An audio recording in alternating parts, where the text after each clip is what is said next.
സംഖ്യകളുടെ തുകകൾ കണ്ടുപിടിക്കാനുള്ള എളുപ്പവഴി നോക്കാം. ആദ്യത്തെ 10 എണ്ണൽ സംഖ്യകളുടെ തുക അത് കണ്ടുപിടിക്കാനുള്ള ഇക്വേഷൻ n × n+1/2.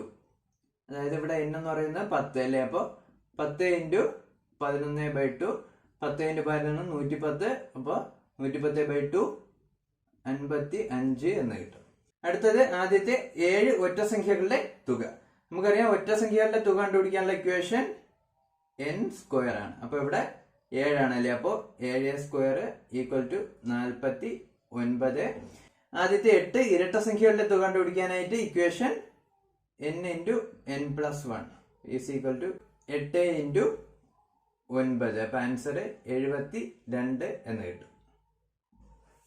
ആദ്യത്തെ 4 സംഖ്യകളുടെ വർഗങ്ങളുടെ തുക അത് കണ്ടുപിടിക്കാനുള്ള equation n × n+1 × 2n+1 6 n എന്ന് പറയുന്നത് 4 × n+1. അപ്പൊ 4 + 1 5 × 2n+1. അപ്പൊ 2 × 4 8, 8+1 9 6. നമുക്ക് ഈ 6നെ 9നെ 3 കൊണ്ട് ഡിവൈഡ് ചെയ്യാം. 6ല് 2 3 6, 9 3 3 9. ഇനി 4ഉം 2ഉം കൂടെ ഡിവൈഡ് ചെയ്യാം.